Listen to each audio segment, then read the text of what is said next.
안녕하십니까. 8.15 가족 여러분. 네, 오늘 2022년도 6월 18일 토요일입니다. 6월 달에 처참한 세 번째 주가 끝났습니다. 당연히 이 시간쯤이면 찐 시황이고요. 그래서 이번 주를 바라보는 여러분들의 마음이나 제 마음이나 아마 대표님 마음이나 모두 다 비슷하지 않을까 싶습니다. 한 주 동안 정말 뭐라고 말씀드려야 될까요? 고생 많이 하셨고 힘 많이 드셨던 한 주였던 것 같고요. 여러분들 다 계신다고 하게 되면 같이 다 어깨를 토닥토닥 쓰담쓰담 이렇게 해드리고 싶은 토요일 저는 아침이고요. 또 여러분들은 아마 같이 또 저녁에 뵙는 그런 시간이 아닐까 생각이 들고 있고요. 그런 쪽에서 한 주간 주봉이나 이런 거 안 본다고 하더라도 저희 분위기 다 아실 겁니다. 이만큼 아니 왜 그리고 또 아니 이 정도 이런 여러 가지 끝을 잇지 못하는 대사들이 많았던 한 주가 아니었을까 싶고요.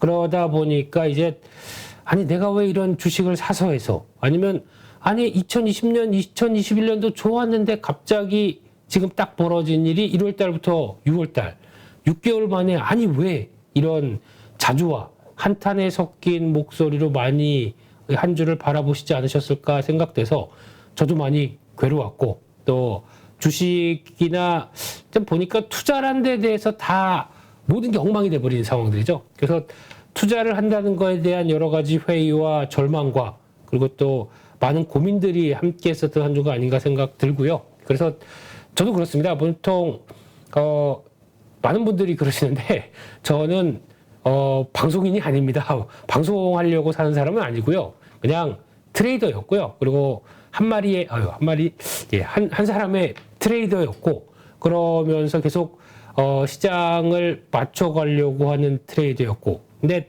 이 시점에 와서 그러니까 트레이딩을 한다는 게 솔직히 그렇죠. 그러니까 극한에 아니면 이런 상당히 위축된 시장에 들어오기 시작하게 되면 트레이더는 일단 시장에서 살아남기 위해서 많은 노력을 합니다. 그게 대표적으로 저도 그랬겠지만 많은 다른 분들도 좀 주식 좀 친다라고 하시는 분들도 아마 거의 몸집 줄이고 그리고 또 오늘 당일에 그래도 뭔가 끌어낼 거 없나라는 쪽으로 물론 가치 투자나 본인의 성향이 다르다고 하더라도 일단 오늘 살아야 되거든요. 그러다 보니까 여러 가지 전략을 쓰면서 딱 발버둥 몸부림쳤던 한 주였다고 생각되고 있고요.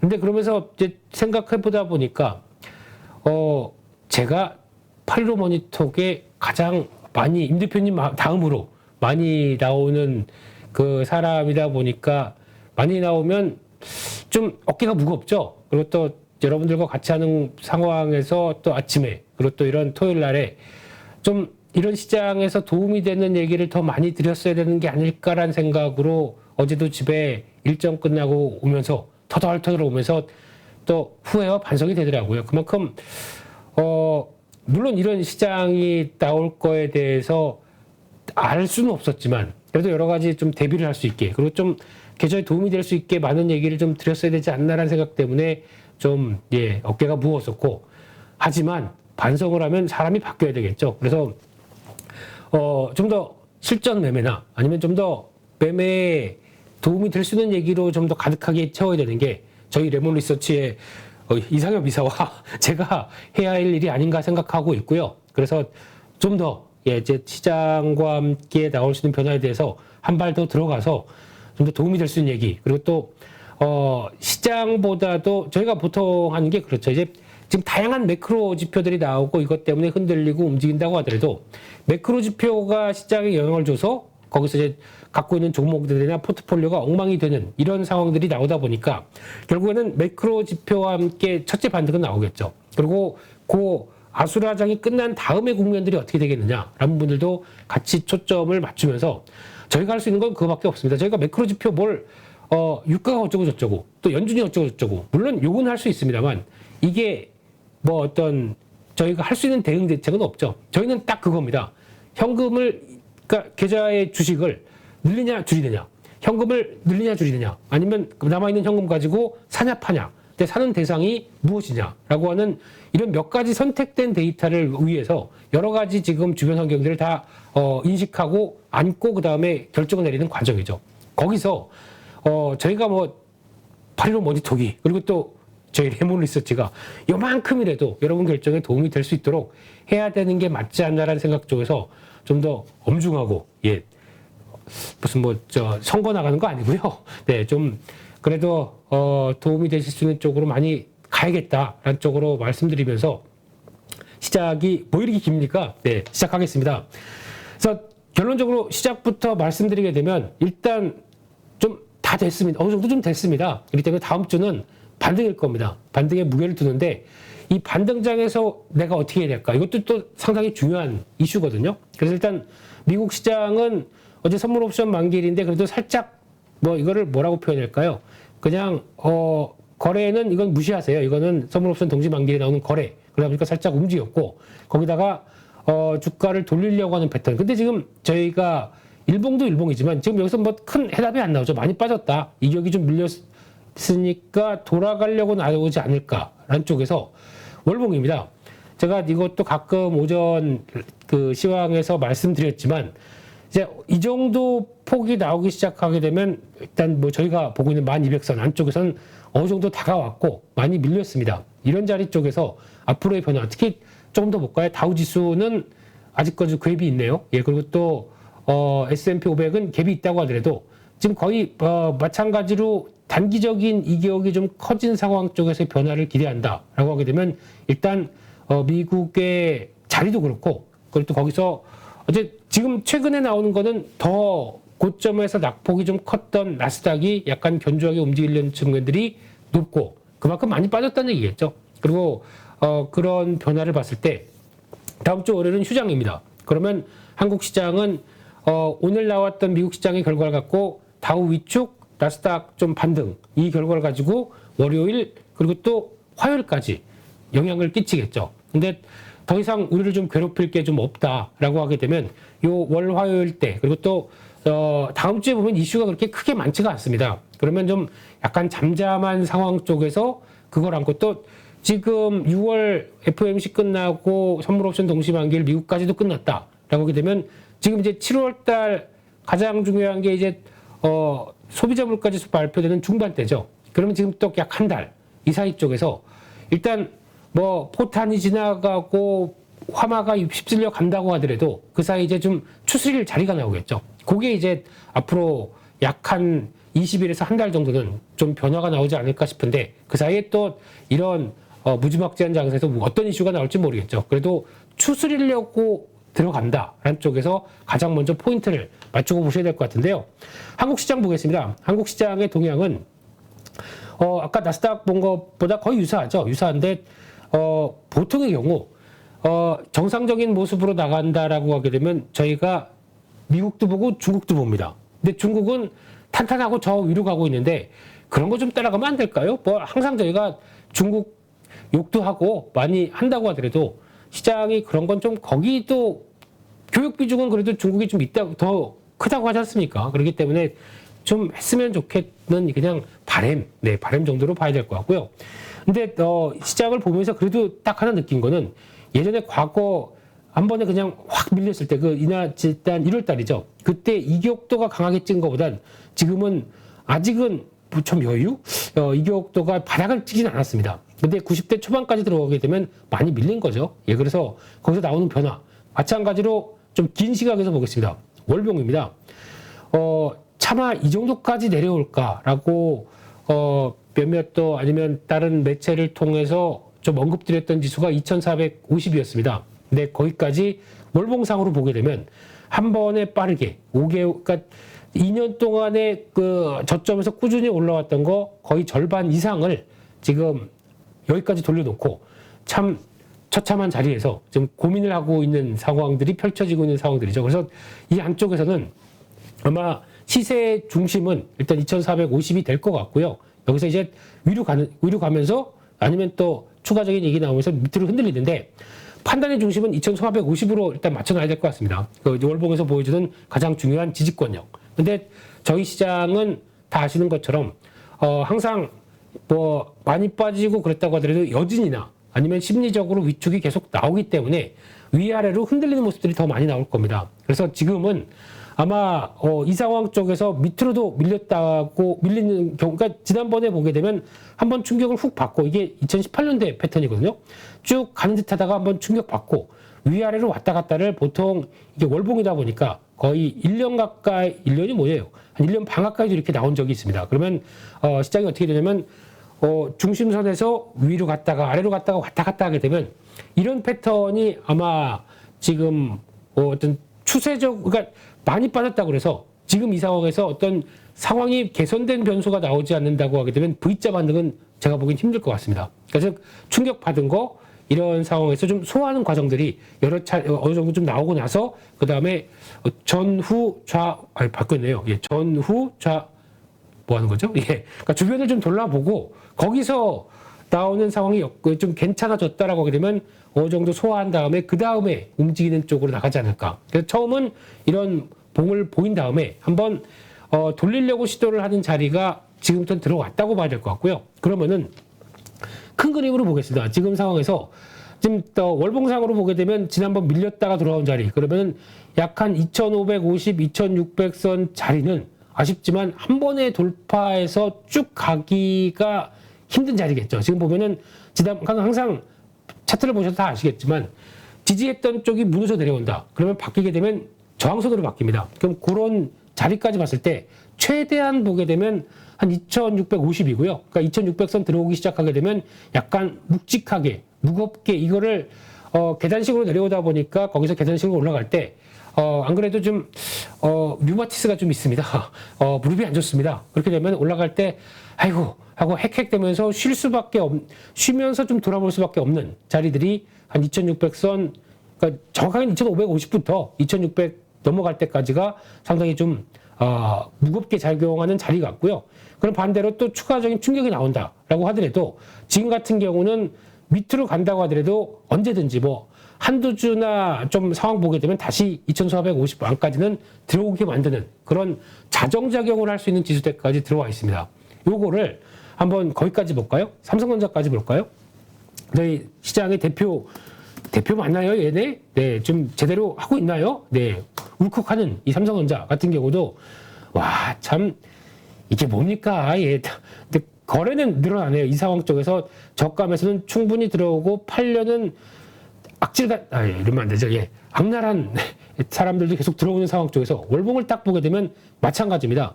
삼성전자의 패턴도 거의 한국 증시와 비슷하게 나오는데 아직까지 조금 좀 남은 여유는 있죠. 거기에 보이는 가격이 57,000원입니다. 그래서 혹시나 이 가격대에서 뭐 무슨 얘기가 나오든 간에 삼성전자가 한 번 더 흔들려서 57,000원대 정도까지 5만전자가 아니라 57전자까지 보인다. 거기서는 저는 신규 매수가 가능하다고 생각하는 사람입니다. 그래서 만약에 그 정도까지 들어간다 그러면 제가 삼성전자를 매매하는 적이 거의 없거든요. 예, 삼성전자를 매매하게 차라리 SK 하이닉스를 매수하죠. 그 약간 주가의 탄력금, SK 하이닉스도 볼까요? 지금 보게 되면은 SK 하이닉스는 그나마 좀 견조하죠. 예, 보통 저희가 많이 쓰는 게 PBR 1배. 이거 뭐 이런 지표들 누가 갖다 붙이고 어떻게 뭐 기준선으로 삼는지 몰라도 그렇습니다. 그게 삼는 자리가 여기입니다. 그러니까 즉 99,000원, 뭐 10만 원대 전후 이 정도라고 하게 되면 그 밑으로 하이닉스의 절대적인 지표까지도 무너지면서 여기까지 오게 되면 마찬가지로 좀 여유는 있습니다. 근데 이게 뭐 절대적인 상황은 아니라고 하더라도 혹시나 반도체 쪽이 좀 더 안 좋아서 추가적으로 흔들린다. 그러면은 마찬가지로 끌어내려졌을 때 더 여유가 있는 자리, 더 신규 매수로 들어가 볼 수 있는 자리까지도 된다고 생각합니다. 하이닉스는 9만 원대 초반이면 그냥 저는 사야 된다고 생각합니다. 그런데 아직까지는 말씀드렸던 여진과 여파가 어떻게 나올지 모르기 때문에 지금 여기서 들어올 것 같지는 않고요. 일단은 반등이겠죠. 그래서 앞서 보신 것처럼 지금 어느 정도 이 정도까지 온 상황 쪽에서 추가 변동성은 나올 수 있는데 다음 주 정황까지 지켜보게 되면 저것도 주초는 반등, 그리고 주 후반에는 또 미국 시장이 열리는 것과 또 눈치를 볼 수밖에 없겠죠. 이런 상황 쪽에서 그 다음 주 넘어가는 또 월말로 넘어갔을 때 월말에 나오는 지표 그리고 또 여러 가지 동향들 같이 영향을 끼칠 거고요. 또 이런 위중한 상황 쪽에서 지표 나오는 것 가지고 하나하나 또 신경 쓰고 머리 쓰고 또 이런 현상들이 나오겠죠. 실물 경제 지표다 보니까요. 네, 그러고 또 좀 연장해서 보겠습니다. 그럼 7월 달 가고 7월 달에는 또 상대적으로 FOMC 회의가 뒤쪽에 있습니다. 26일, 27일, 7월 26일, 27일이요. 그러니까 즉 어떤 FOMC 가지고 또 머리 아플 때는 이제 좀 지금부터는 한 달 이상으로 남아있는 상황들이죠. 하지만 7월 달에 또 하나 중요하게 나온 게 기업들 실적 발표가 이제 나올 겁니다. 이제 7월 초반 때부터 삼성전자 국내 기업 실적들 발표되기 시작하면서 이제 이때부터가 이제 저희가 알고 있는 삼성전자 실적은 그래도 눈높이가 이만큼.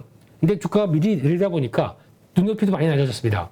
그럼에도 불구하고 삼성전자 실적이 저희가 알고 있는 것 정도까지 나와주느냐. 그러니까 지금 시장에서 많이들 다 아시는 얘기죠. 수요가 못 받쳐줘서 그리고 또 반도체 업황도 뭐 스마트폰이나 IT 기기나 PC나 이런 쪽에서 안 좋아져서 서버용 DRAM 쪽 안 좋아져서 그러니까 수요가 그러니까 저희가 얘는 Q죠. 이게 안 좋아져서라고 하는 여러 가지 부담감이 깔려 있는데 그럼에도 불구하고 눈높이보다 높은 실적을 제가 보기에는 높은 실적의 바탕은 딱 하나 환율입니다. 네, 그나마 저희가 믿을 건 환율밖에 없습니다만 시장에서는 환율을 안 쳐줘요.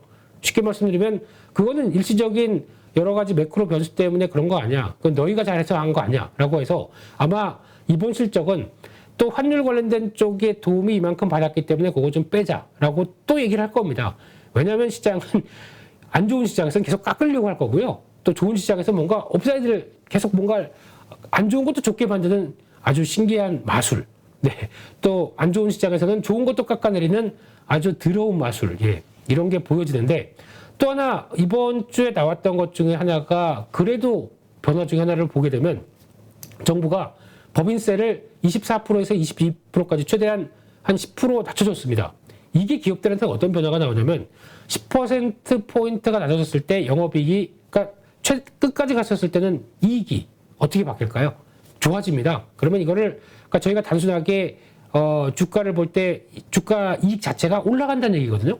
근데 그게 만약에 보통 저건 일회성 이익이야 라고 생각하기보다는 이거 적어도 정부가 일단 5년 동안은 유지가 될 테니까 5년 동안에 일회성이 아니거든요. 그러니까 업사이드 요인들이 쭉 나오는데 전혀 무시. 그냥 뭐 시장이 안 좋고 미국이 어쩌고 연준이 어쩌고 이것만 바라보고 있는 상황들이죠.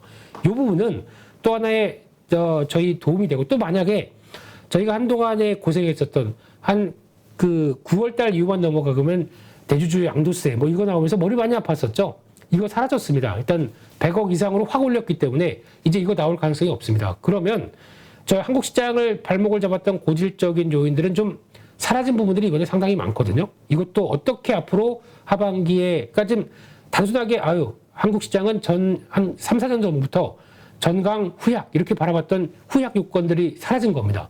그러면 그것도 하나의 도움이 될 수 있거든요. 그래서 그런 것도 챙겨 보시되 좋은 얘기를 좀 드린다고 드리는 도움이 돼야 되는데 그렇게 생각이 들고요. 그래서 결론적으로는 일단 다음 주는 진격하자. 어느 정도 좀 돌아가자라는 쪽에서 아마 일단 목표치는 단기적으로 뭐 지금 이제 돌아가는 패턴으로 봤을 때는 이 정도죠. 여기가 가장 큰 2,500선 중반 정도까지가 이제 목표치를 맞춰놓고 여기서 탄력들을 어떻게 맞춰가는지의 동향들을 또 확인하시되 이제 7월 달에 나오는 일정들도 쭉 보시면서 특히 7월 달 같은 경우 FOMC가 뒤로 있다. 하지만 실적 발표도 있다. 그런 쪽에서 물론 기대감이 높지는 않습니다. 그럼에도 불구하고 선전하는지의 여부와 그리고 또 FOMC가 밀려있는 쪽은 7월 말 쪽이기 때문에 그 사이에 한번 그래도 좀 살려주세요. 이렇게 해놓은 거 뭐라고 안 드리겠습니다. 좀 돌아가게 도와주세요. 라고 말씀드리고 싶고요. 그런데 여기서 이제 가장 중요한 게 하나 있습니다. 그러면 저희는 이제 계좌를 이만큼 위축돼서 극도로 사람의 심리를 몰아갔던 거를 이제 낙폭이 컸던 자리에서 이제 한숨이 돌아옵니다. 그러면은 저희 시장을 지난주까지는 그랬죠. 시장 보기 싫으면은 저랑 영화 보러 가실래요? 뭐 이런 손가락이 왜 올라가죠? 네. 영화 보러 가실래요? 아니면 산책 가실래요? 뭐 이런 식으로 그냥 애써 계좌를 좀 애둘러 그냥 보고 싶지 않은 숫자들 봐야 되는 걸로 말씀드렸다고 하게 되면 다음 주는 초에는 용기를 내서 아니면 지금 오늘 이 시황 확인해 보시고 이건 꼭 들으셔야 됩니다. 찐 시황은 꼭 해야죠. 예, 일주일의 마무리 아닙니까? 마무리 의리 있게. 예, 그래서 요거 끝나시고 내일은 정리할 거 좀 정리하시고 한 1시간 정도는 계좌 열어보세요. 열어보시고 열어보시기 전에 약간 주변에 와인 아니면 뭐 소주 예, 한 잔 이렇게 딱 하시고 그 다음에 심호흡하시고 열어보세요. 열어보시고 지금부터는 저희가 좀 정리를 해가야 됩니다. 그러니까 즉 아무리 위축된 계좌라고 하더라도 여기서 될 거 안 될 거 그리고 또 대응할 여력들을 만들어 가야 됩니다. 요게 가장 중요한 부분이거든요. 그래서 그러니까 낙폭이 커졌습니다. 그러면 지금 현금이 하나도 없다.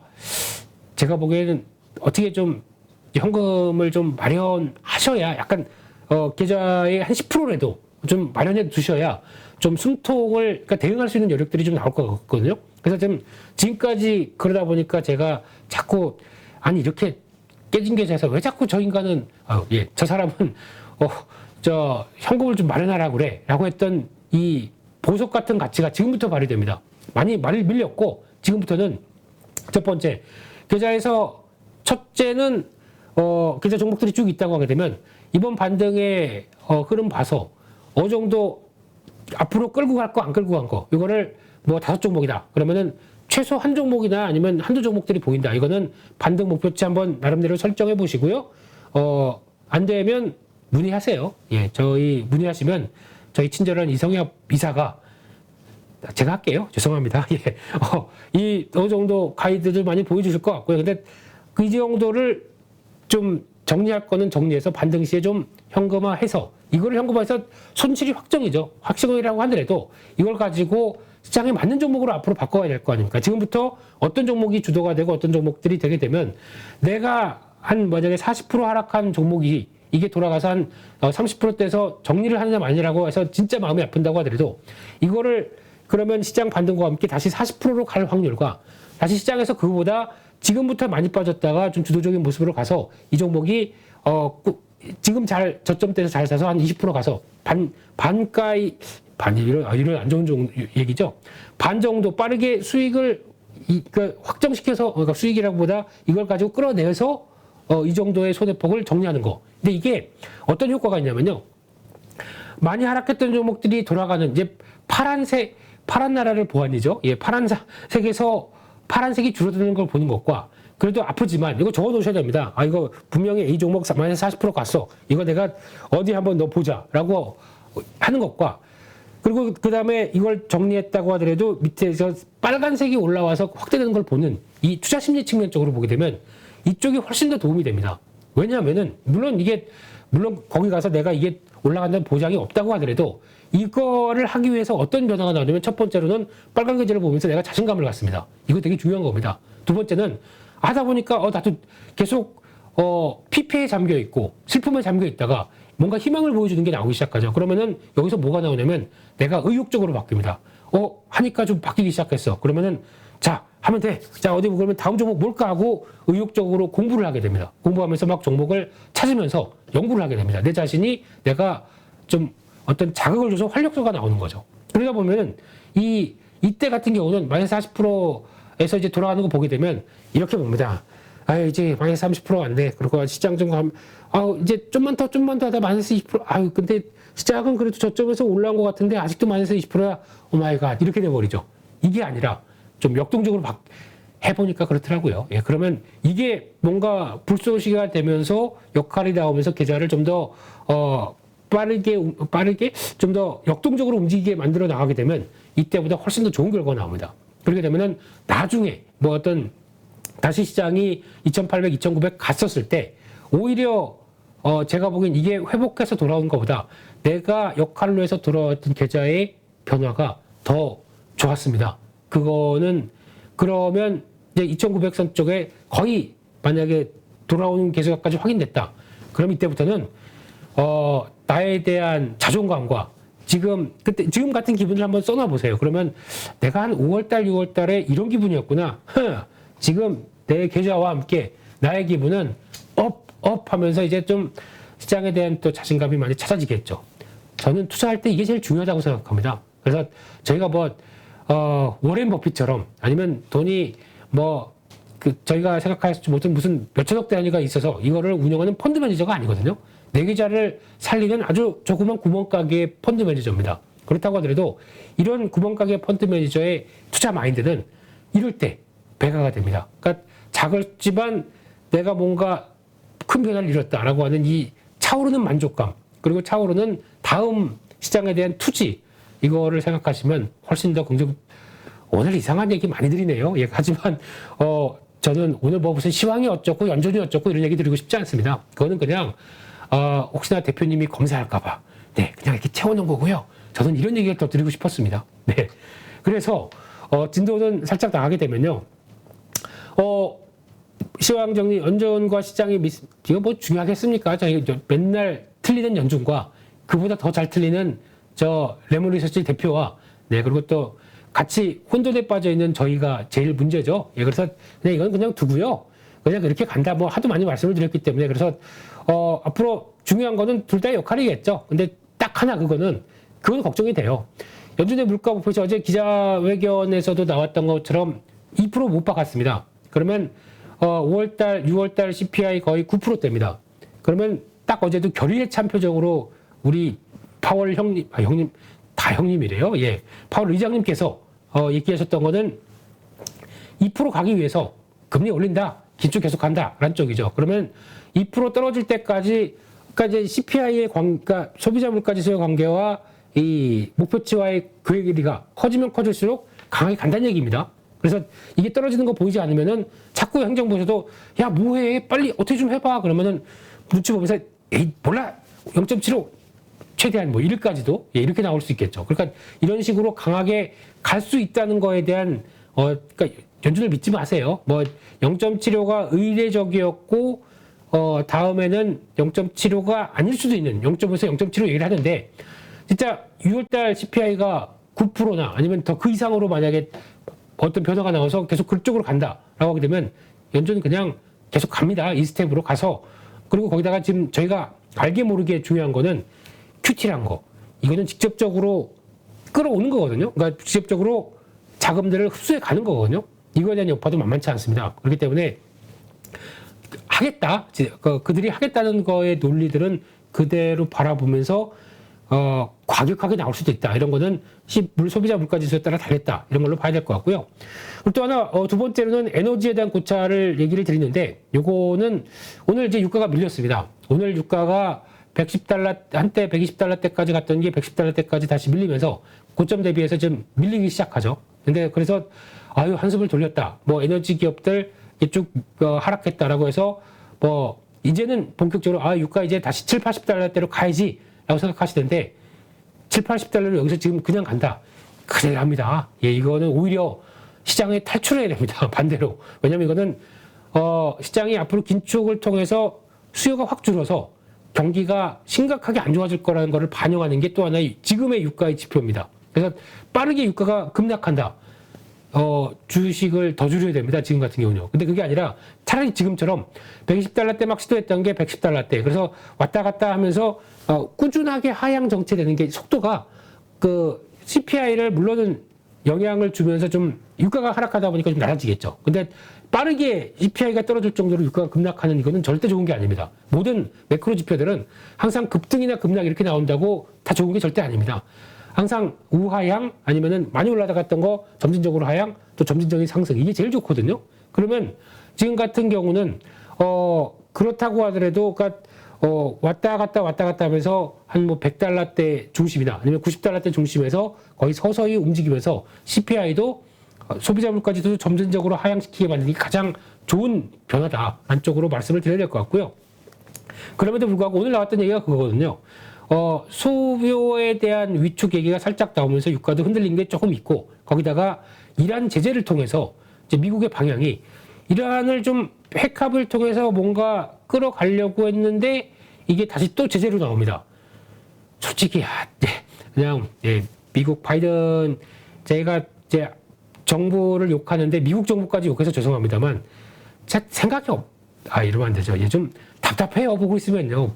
뭐 하고 있는 걸 보면은 이게 유가나 물가를 어떻게 좀 해결을 하기 위한 게 아니라 자꾸 뭐 명분이나 뭐 이상한 이제 뭔가를 가지고 이럴 때는 가장 중요한 게 물론 명분도 있고 이념도 있고 중요합니다. 하지만 이게 사람의 하나의 똑바로 설 수 있는 하나의 기둥이라고 하게 되면 그거보다 사람이 좀 살아야 될 거 아닙니까? 그러면 주변 좀 돌아보고 이제 실리도 같이 챙겨야 되거든요. 네, 실리는 다 팽개쳐져 놓고 그냥 딱 책상에 앉아서 나는 이게 제일 중요해. 이러고 앉아있는 걸 제일 중요하게 생각하는 것 같아요. 그래서 쏟아내기만 합니다. 이게 행정부는 그런 게 아니거든요. 행정부는 발로 뛰어야 됩니다. 일을 해야 되고요. 무슨 어디 나가는 거 아닙니다. 저는 그냥 트레이더입니다. 예, 방송인도 아닙니다. 매매만 할 겁니다. 근데 여기서 중요한 거는 이러다 보니까 이란에 대해서 계속 제재를 하면서 나오는 변화가 들어오고 이란을 그런 쪽으로 가게 되면 이제 시장에서는 그렇게 보는 거죠. 이란 쪽을 뭔가 핵 합의를 통해서 돌파를 하려고 하는데 이게 아니네. 그러면은 어디 보자. 그러면 한 7월 달 중반에 바이든이 사우디를 가지. 그럼 사우디아라비아 가서 그 중동 3국과 함께 손을 잡고 그다음에 거기 산유를 좀 더 그러니까 이쪽을 포기한다는 얘기는 그쪽과 뭔가 연결고리가 있다 보니까 거기서 증산을 할 수 있도록 많이 도움을 주는 게 아닐까라고 살짝 애둘러서 나오다 보면 증산하게 되면 유가는 이제 밀리는 게 아니야라고 이런 몇 가지 요인들 때문에 시장이 그쪽을 바라보면서 움직입니다. 그런데 저희가 연준도 못 믿지만 저는 행정부를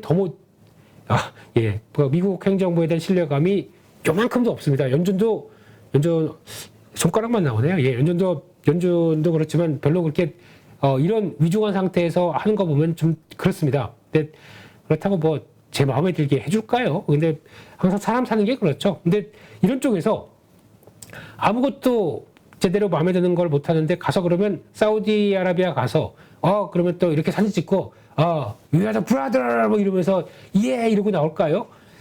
잘 모르겠습니다. 만약에 증산을 해서 한다고 하더라도 사우디아라비아나 원유 생산국 입장 쪽에서는 계속 트라우마가 있어요. 여기서 만약에 증산을 쭉 했다가 유가가 급락을 해서 그러면 내 실리를 놓친다라고 하게 되면 거기서는 한다고 하더라도 증산하겠습니다. 하루에 15만 배를 더해서 그냥 한 100만 배를 채우겠습니다. 지난번에 68만 배를 이번에 32만 배를 더해서 100만 배를 채우겠습니다.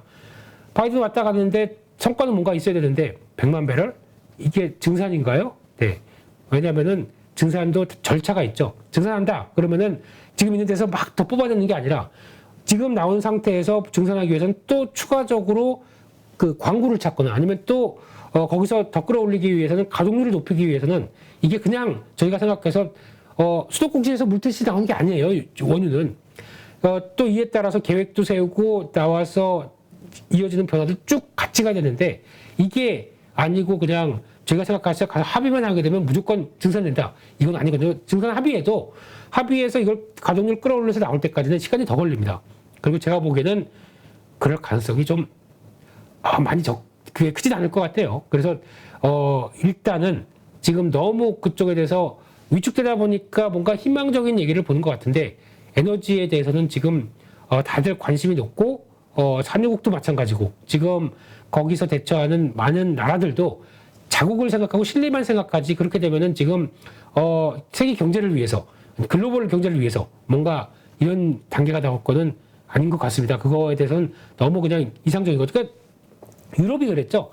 유럽이 처음에 우크라이나와 러시아가 전쟁이 터지면서 저런 러시아 죽일 놈들 아니 왜 전쟁을 일으켜서 이런 선한 사람들을 다 다치게 해. 그리고 보다 보니까 우리 앞이네. 러시아 거 안 써. 못 써. 저 나쁜 놈들 다 제재를 해서 목을 좀 재워버려. 라고 얘기를 했었죠.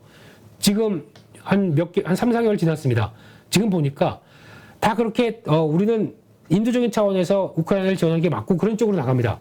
그런데 러시아에서 제재를 한다고 하더라도 러시아 가스 석유들이 시장에 흘러나와요. 그것도 싸게. 그거 다 누가 주워 먹습니까? 예. 냠냠냠냠 이러고 먹고 있는 중국이 있고요. 인도가 있고요. 이게 또 가서 포장이 돼서 유럽으로 또 들어갑니다. 유럽은 지금 잘못하게 되면 제재를 해놓고 바보가 된 거예요. 쉽게 말씀드리면 여기서 싸게 나왔죠. 그러니까 싸게 돌아다니는 게 가장 이득을 본 게 중국이나 인도 쪽에 가서 재포장돼서 물류 비용까지 그래가지고 에너지 가격이 올랐다고 하더라도 그보다 더 비싸게 지금 우회적으로 들어오고 있는 상황들입니다. 그거 가지고도 이거 들어온 게 어디야 하고 고마워하고 있는 이런 실정들. 그렇게 되면 유럽 입장으로 보게 되면 잠깐 이거 봐라. 이게 제재를 했는데 필요하긴 필요해서 쓰는데 이거 러시아 거 아니야. 근데 이걸 또 뭐라고 말도 못하고 이거 아니 누가 러시아 거 들어왔어? 라고 얘기도 못합니다. 러시아 건데 필요하니까 들어오고 그러면 이게 전쟁 때문에 명분을 쌓았는데 그냥 이게 제재 안 했었으면은 그냥 의무의 양으로 좀 그냥 정상으로 틀어 들어갔으면 더 좋은 거 아니었어? 라고 지금 약간 이게 뭐가 어떻게 되는 거지? 혼란스러운 국면들이죠. 그래서 만약에 전쟁이 끝나서 미국 입장으로 보게 되면 미국은 또 저 멀리 있다 보니까 제재를 풀 생각이 없을 겁니다. 유럽은 전쟁이 끝났거나 휴전이 들어가서 좀 완화가 됐다. 일단은 러시아 거 다시 뭔가를 끌어오기 위해서 일단 뭐 수장들이 날아가든가 아니면 좀 협의를 하겠죠. 그래서 그래도 우리의 중요한 에너지원은 러시아가 맞기 때문에 제재를 풀려고 해서 여기서 균열이 나올 수도 있습니다. 또 미국과 유럽 사이에. 왜냐면 당장 겨울을 어떻게 납니까? 지금 이 상황 쪽에서. 신재생 한다고 하더라도 겨울까지 6개월 안에 뭐 바로 뚝딱뚝딱 해서 뭐가 나옵니까? 아마 그나마 제일 빠른 게 태양광일 수 있어요. 태양광인데 겨울로 들어가다 보면 겨울에서 생각하는 일조량이 그만큼 나온다. 모르는 거죠. 근데 그럴 사이에 지금 겨울이 들어왔을 때 전쟁이 끝나게 되면 일단 좀 악수 좀 하고 그냥 근데 제재해서 미안해 풀어줄 테니까 어떻게 가스관 좀 일단 뭐 예전만큼은 좀 안 되겠니 이렇게 나올 수도 있어요. 지금 이 명분이 아니라 실리가 더 먼저다 보니까. 그래서 중요한 거는 뭐 이걸 한국의 요만한 나라에서 요만한 트레이더가 뭘 알겠습니까? 근데 그냥 그럴 가능성이 높다는 쪽에서 에너지의 중요성은 앞으로 중요하다. 그래서 그거는 체크하자는 쪽이고요. 그래서 지금 일단 염두에 될 게 요건 생각해야 될 것 같습니다. 약세장에 대한 인식들. 그러니까 즉 지금 시장이 그러니까 보통 약세장이라고 하게 되면 S&P 500도 그렇고 고점에서 마이너스 20%돼 있다. 이걸 약세장으로 규명합니다. 근데 평균적으로 미국도 계산을 했을 때 약세장에서 고점에서 하락해서 전반적으로 회복하는 기간까지 걸린다라고 하게 되면 그러니까 고점 권역을 다시 들어가는 거죠. 23개월 걸린다고 합니다. 그러면 이게 2년. 네, 지금 장기 싸움입니다. 지금부터 2022년 앞으로 2024년까지 적어도 이 정도까지를 생각을 하면서 내계좌를 회복할 기간을 그러니까 좀 여유 있게 가져가세요. 지금 그렇다고 당장 이거 와이프가 알면 안 되는데 그래서 뭔가 뭐 한 방에 없을까 이렇게 생각하시면 안 되고요. 지금 상황에서는 23개월 걸린대. 그러면 그 안에 나는 한 18개월 만에 만들어 보는 게 어떨까라고 좀 큰 상황 쪽에서의 나의 계좌를 맞춰가는 게 더 좋지 않을까 생각되고 있고요. 그래서 이를 맞춰갈 계단식의 변화를 짜가자. 그래서 지금은 다시 한번 오늘 내용들 정리하게 되면 일단 진격한다. 반격한다. 라는 쪽에서 시장을 바라보시면서 지금은 첫 번째 그동안 그러니까 처참하게 널브러진 낙폭 과대주 이거 챙기셔야 됩니다. 앞서 말씀드렸듯이 계좌 열어서 주말 사이에 열어서 그동안에 내가 보던 종목들인데 이제 신경을 안 썼죠. 근데 평소에 알고 있던 주가와 많이 다른 종목들 많을 겁니다. 평소에 이런 종목들을 보면은 한 3만 원대였는데 지금 보니까 이게 2만 원대 초반까지 왔어? 그럼 저희는 마음이 동하겠죠. 근데 그 정도에 내가 볼 정도면은 가치나 어느 정도 회사를 알겠죠. 그러면 쭉 봐서 일단 낙폭 컸던 거 지금 거의 보면은 저희가 기술적 분석 큰 거 필요 없어요. 그냥 어느 정도 움직이던 쪽에서 이만큼 하락했고 그러면 저희가 보통 얘기하는 이격이죠. 이게 이만큼 벌어졌고 그러면 이 정도에서 이만큼은 올라오지 않을까라고 하는 내가 좋아하는 종목, 내가 관심 있었던 종목들 몇 개 뽑아보세요.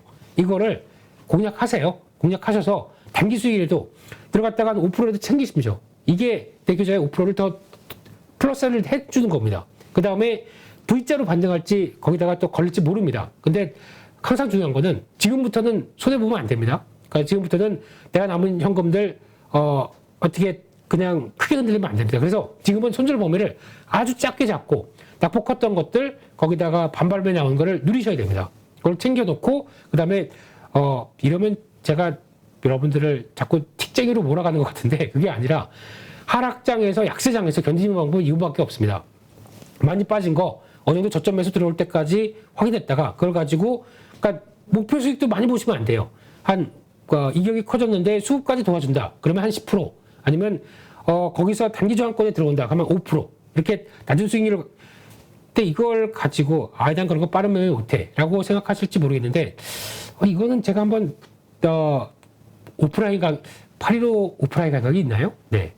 한번 직접 제가 여러분들 컴퓨터에 대고 이렇게 하면서 요렇게는 요렇게 해서 요렇게 합니다. 라고 요런 범위를 한번 정해주면서 같이 어깨도 툭툭 치면서 맞대고 야, 이러면 안 되죠. 예.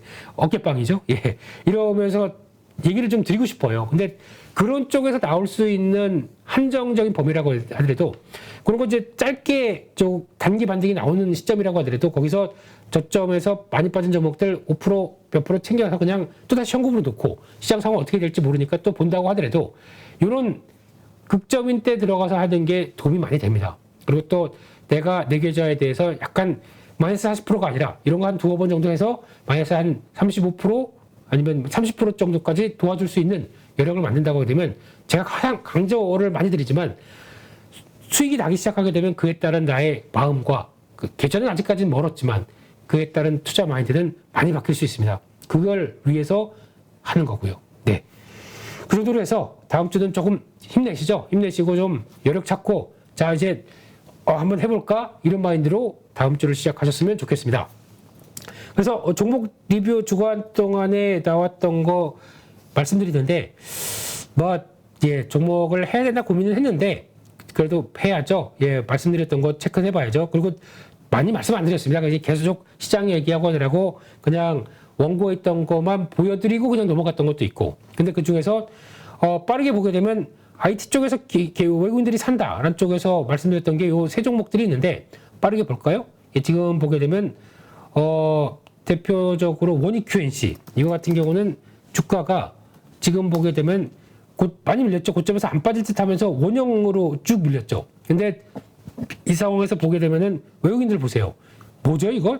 그냥 계속 사고 있네요. 외국인들이 꾸준히 사고 기관이 들어왔다. 그러면 이런 정도면은 아마 공시가 날 수 있죠. 이 정도로 원익 QNC에 대해서 뭔가 5% 비중. 그러면 여기서는 지금 일단 지금 기준으로 보게 되면 3만 원대 초반대 정도까지는 일단 들어올 수 있는, 그러니까 즉 단기격 좀 벌어져서 이를 회복할 수 있는 가격대까지는 들어올 수 있다고 봅니다. 이런 많이 밀렸다가 일단 마디가 들어오는 가격대가 1차 목표죠. 그러면 28,000원대 중반대 사서 3만 원대 넘어가면서 탄력들이 약간 지금 정확하게는 3,500원이네요. 3,500원대. 그러니까 이 정도 부분 가서 돌아갈 수 있나? 그럼 샀는데 외국인들이 사니까 샀는데 그 정도 부분까지 갔다. 그러면 그냥 일단 더 못 간다.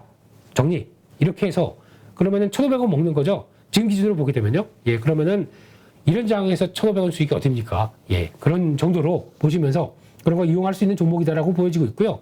마찬가지로 IS. 근데 다른 것보다 주성엔지니어링이 많이 빠졌어요. 지난 금요일 날. 근데 이게 많이 빠졌는데 이 악랄한 기관 참 그렇습니다. 근데 이럴수록 이게 회사가 문제가 있다는 게 보다 그러니까 돌아가면서 이제 공매도와 함께 계속 죽어라 하는 거죠. 이렇게. 근데 단기적으로는 또 이격 많이 벌어졌습니다. 또 반등 시도가 들어올 수 있는 여러 가지 됐다고 봐야 될 것 같고요. 그래서 혹시나 갖고 계신 분들은 지금 파시는 자리가 아니라 지금 돌아가는 거 보고 그 다음에 다음 저항권들. 그래서 지금 기준으로는 아마 여기죠. 시장과 똑같이 간다. 19,000원대입니다. 이 정도 부분까지는 여력이 있기 때문에 거기 들어왔을 때에 대한 변화를 체크하는 게 일단 중요하고요.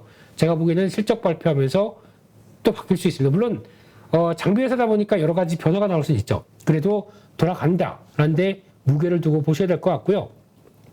또 하나 LNF 이쪽은 뭐 다 아실 겁니다. 2차전지 그냥 꾸준히 잘 가고 있다라는 쪽인데 그중에서 해성 DS도 좀 밀렸습니다. 지난번 보니까 시장과 함께 쭉 밀려서 들어왔는데 박스권 하단부 아직 안 밀렸습니다. 그런 쪽에서 수급이 안 좋다 보니까 시장보다 좀 위축됐는데 아마 그렇다고 하더라도 지금 기준 쪽에서 약 한 6만 원 보니까 최근에 또 이거 좋다고 얘기하는 사람들이 많네요. 네, 근데 한 번 더 이건 좀 고점에서 덜 빠진 종목이다 보니까 조금 더 밀릴 수 있습니다. 그렇다고 하더라도 아마 이런 거는 한 번 더 위협을 가해서 저희가 이런 때 좀 좋다고 샀지 그러면서 또 위협을 한 다음에 아마 제가 보기에는 한 번 더 밀렸다가 빠르게 들어올 것 같습니다. 그렇게 되면은 가격대가 이런 거 갖고 있다고 해서 손절할 종목은 아닌 것 같아요. 그래서 한 6만 원대 초반까지라도 한번 또 위협하고 돌아올 수 있습니다. 그렇기 때문에 그 한 단계 약간 지연된 리드 타임은 주가의 리드 타임은 한번 생각을 해보시되 시장이 만약에 강하다 그러면 또 바로 돌아올 겁니다. 그렇기 때문에 해성지에서는 약간 억울한 측면도 있고요. 내가 기판이긴 기판인데 너희들 같은 기판은 아닌데 라고 생각할 수 있는 종목이다 보니까 그렇게 보셨으면 좋겠고요. 이번 주에 그래도 하이라이트는 코스모 신소재 같은데, 코스모 신소재, 코스모 화학 이쪽이 다 좋죠. 예. 뒤늦은, 나도 양극재예요, 선생님! 하고 이렇게 손들고 있는 이런 상황들이죠. 그래서 계속 가는데, 2차전지 쪽은 그렇게 보셔야 될 것 같습니다. 시장에 반등이 나오게 되면 이쪽의 종목들이 이게 2차전지가 주도하면서 반등을 이끌까? 아니면, 이쪽은 좀 약간 주춤하고 나머지 많이 빠졌던 종목들이 올라오면서 반등을 이끌까? 요거는 한번 비교해 보셔야 됩니다. 그래서 여기서 변화가 나왔을 때 아마 제가 보기에는 이쪽이 안 올라갈 것 같아요. 다른 많이 빠졌던 것들이 더 움직이면서 갈 것 같아요. 그래서 2차전지 쪽은 약간 쉰다고 하더라도 갖고 계신 분들은 전혀 정리할 필요 없습니다. 그냥 두고 보시는 게 좋을 것 같다라고 보셔야 될 것 같고요. 그 밖에 제가 또 얘기 드리면서 요 얘기는 드렸습니다. 또 뭐 이제 SKC 이것도 괜찮죠? 예, 계속 보유인데 유가를 기준으로 봐서 지금 이제 대한항공 얘기인데요. 유가의 동향을 봐서 만약에 내가 매매를 하겠다는 입장 쪽에서 이제 딱 아무것도 없는 입장 쪽에서 유가를 기준으로 본다.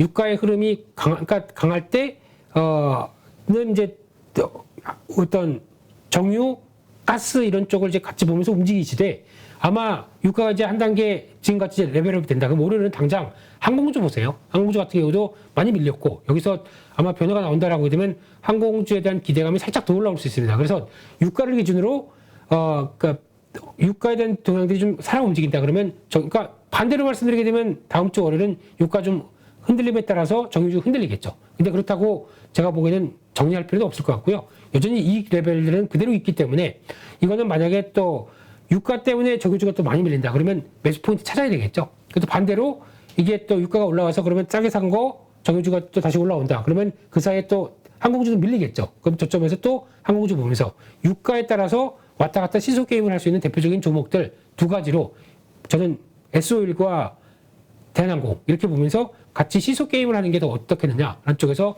대안을 말씀드린 상황이고요. 그렇죠. 다음은 지금 차례면은 S-오일 빠지고 대한항공 올라가게 돼요. 이런 쪽으로 보시면서 대응을 하셨으면 좋겠고요. 그리고 오리온, 현대건설 말씀드렸는데 앞으로 건설주는 저는 그렇게 생각합니다. 이제 지금 그 에너지 측면 쪽에서 이제 터미널이라고 하는 게 그러니까 에너지를 이제 다 그러니까 시출을 하고 원유도 다 같이 이제 뽑아냈습니다.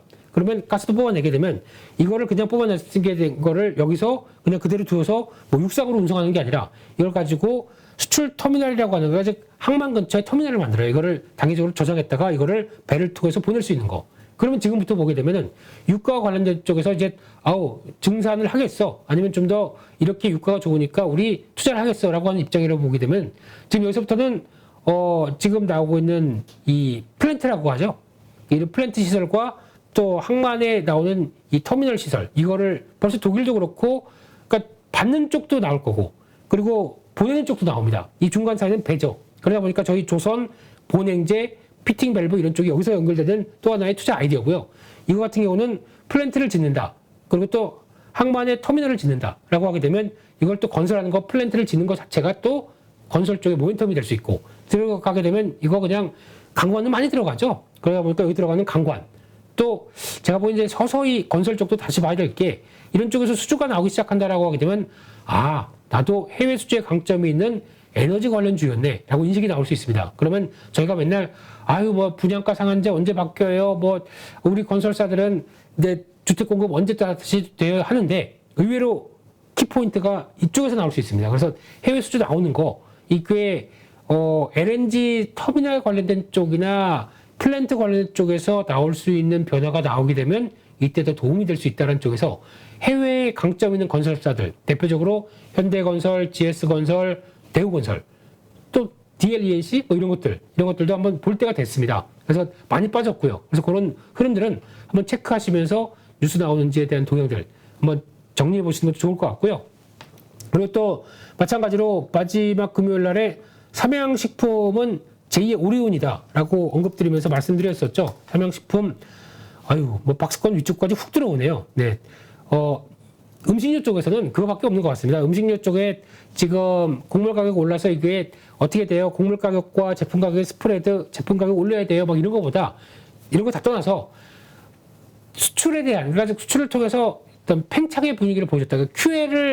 Q를 더 확대시켜줬던 종목들 같은 경우는 오리온이나 이런 삼양식품 같은 변화가 나온다고 봅니다. 근데 일단 터졌기 때문에 박스권이고 또 시장에선 지금 단기적으로는 많이 빠진 종목들을 보기 때문에 지금 이게 더 할지는 잘 모르겠습니다. 그래서 이거는 아직은 보유하고 계시다면 보유하는 쪽만 보시고 신규로는 아직은 좀 기다렸다가 낙폭 컸던 걸 보는 게 맞지 않나 라는 생각이 들고 있고요. 그리고 마지막으로는 현대미포조선, 이쪽은 조선 쪽 아까 말씀드렸죠. 조선은 지금부터는 꾸준히 입장이 그렇습니다. 매매도 된다고 봅니다. 그러니까 즉 계속 박스권 움직임을 보이다가 제가 보기에는 그러니까 지금 계속 조금씩 줍줍해서 지금 이게 아직은 본격적인 시세가 안 나왔다. 줍줍 단계 전이다라고 보는 게 맞을 것 같고요. 그래서 저는 현대미포조선이나 뭐 조선은 3사 똑같죠. 네, 나머지 종목들도 똑같을 텐데 지주회사를 겹치고 있는 쪽은 빼시고요.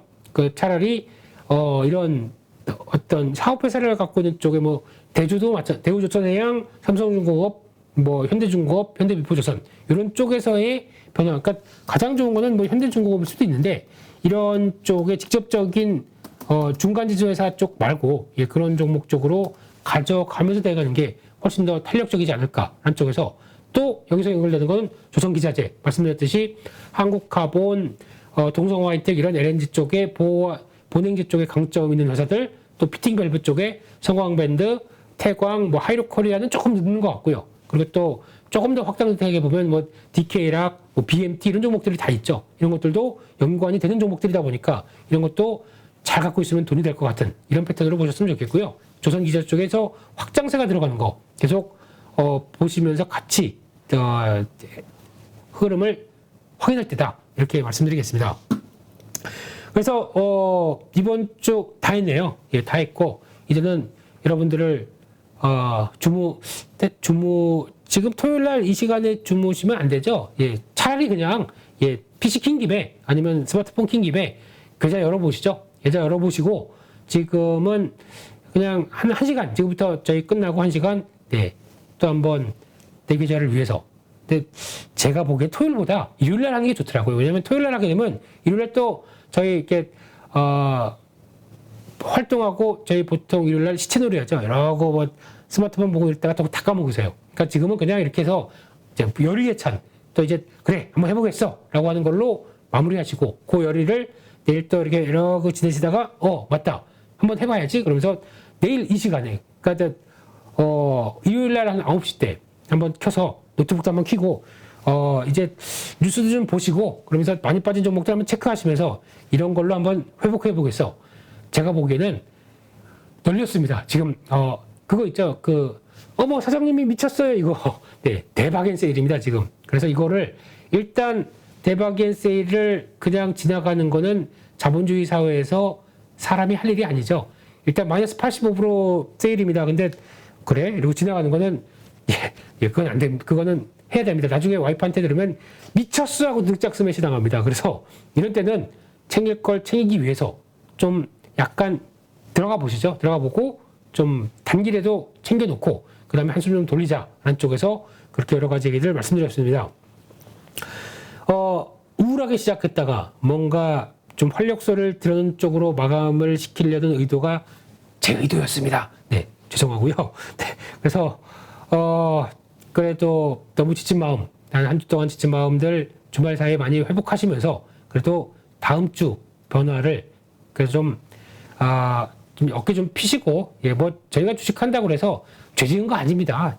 좀 잘 살아보려고 했는데 뭐 큰 돈 아니고 요만큼이라도 벌어보려고 좀 어떻게 우리 내 학원비라도 벌어보고 싶고 그리고 남들 한다는 외식값 많이 올랐어요. 그러니까 외식 좀 해서 나도 좀 해보려고 하는데 그걸 이렇게 힘들게 만듭니까?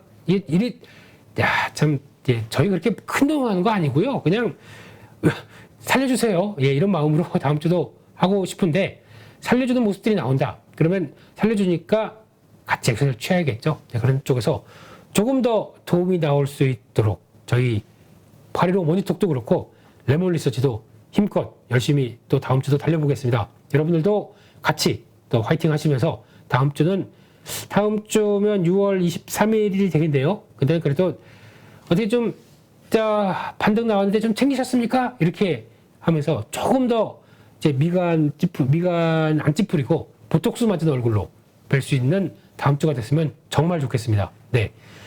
오늘 수고 많으셨고요. 다음 주에는 더 수고하시면서 시장을 그래도 요리조리 잘 피하시고 챙길 것 챙기시고 하는 멋진 한 주가 되셨으면 정말 좋겠습니다. 네.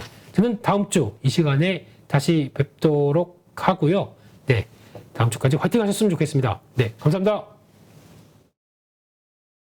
약 4억을 투자해서 한 1억 정도 수익이 나고 주식 선물로 해서 한 1억 정도 수익이 난 계좌입니다. 그래서 저 20년 노하우를 벤치마킹 하는 것이 고수익 가는 길이라 저는 생각하고 있습니다. 네, 이번에 8.15 캠퍼스에서 정말 특별한 교육 프로그램을 준비했습니다.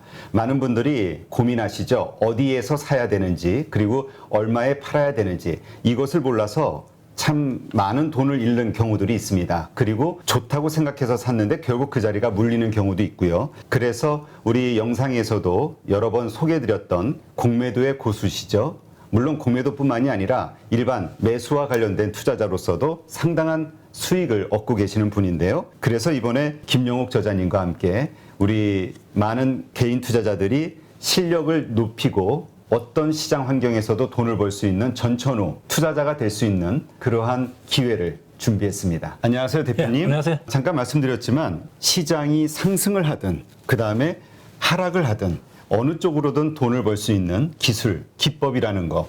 네, 이거가 상당히 우리 개인 투자자들에게는 매력적인 포인트가 아닐까 생각이 돼서 이번에 정말 삼고초려해서 모셨는데요. 최근에 성적이 어떠신지 여쭤봐도 될까요? 저는 전업 투자자이기 때문에 그냥 월 단위로 손실 난 달이 거의 없다시피 합니다. 그래서 꾸준하게 수익을 내고 있습니다. 최근에 제가 공매도에 대해서 주간 동화하고 대담을 했는데 거기에 그 계좌 인증을 하라 해서 제가 계좌 인증을 한 계좌가 2개가 있습니다. 그것을 자료로 첨부하겠습니다. 자, 이게 계좌 보면 하나는 CFD 계좌 약 4억을 투자해서 한 1억 정도 수익이 나고 주식 선물로 해서 한 1억 정도 수익이 난 계좌입니다. 아, 네. 그럼 2월 달에만 2억 정도의 수익을 올리셨다. 예, 대표적으로 이제 공매도 자리를 잘 잡으면은 그렇게 수익이 난다는 것을 제가 보여준 거죠. 그래서 정말 시장이 떨어지거나 혹은 상승하거나 양쪽에서 이제 돈을 벌 수 있는 그런 기법을 가지고 계시기 때문에 상당히 특별하다. 저도 그렇게 생각이 되는데요. 공매도와 일반적인 우리 주식 투자